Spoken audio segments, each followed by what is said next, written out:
এই যে তোমার মাথাটা ক্রিয়া দিলেন। আচ্ছা আমার মাথাটা ক্রিয়া দিলাম। এই যে মা পদ্মা তোমার মাথা রাখতে ক্রিয়া দিলেন। আচ্ছা তোমার মাথাটা আলু না কপি না ওলকপি? শোনো, আমার মাথাটা আলু না ওলকপি না। আচ্ছা এখানে গান করতে আসতে একটু আমাদের লেট হয়ে গেছে। তোমরা তো গ্রিন রুমে ছিলে, আমি একটু বাইরে আসলাম। এখানকার অনেক অনেক দর্শক কি বলে জানো? কি বলে? এই ব্যাটার গানটা রুইয়া থেকে খাওয়ার জন্য এসেছে। এই বেটা গানটার পেটটা ধরে খিচে দাও। এই কি গান? অনেক লোক আছে এভাবে বলে। আচ্ছা আমি যে এত গালি খাচ্ছি, এত কথা শুনছি, এ কার জন্য? তার জন্য একমাত্র এই পদ্মা মায়ের জন্য। এত গালি খাওয়ার পরে আমি যদি ওই মায়ের সাক্ষাৎ পেয়ে না থাকি, তাহলে আমার এই জীবনে খেলাম। আমার জীবনটা মুখ, আমার জীবনটা, তোর জীবনটা মুখ দে। তুমি আমার জীবনটা নিয়ে কি করবে? হত্যা করে খাবো। এই হচ্ছে আমার জানার প্রশ্ন। কেন আমি মারা গেলে তোমার ভালো হবে? তুই মরলে পরবর্তী গাইন তো মুখে হবা হবে।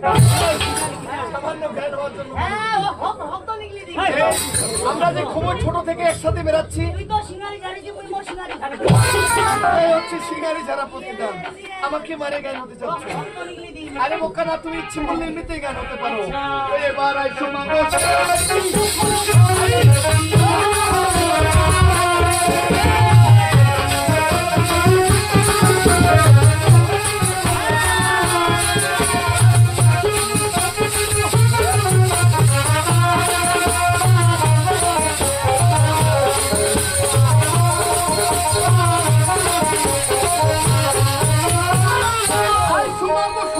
তো করু ভগতি ওই লক্ষ্মী সরস্বতী সরোজের মঙ্গলা এই রসে হবে গলা কণ্ঠে করে ঘোষ এই জিহ্বারি উপর এক পদ্মলা ওই গুরুর চরণে না করে চলো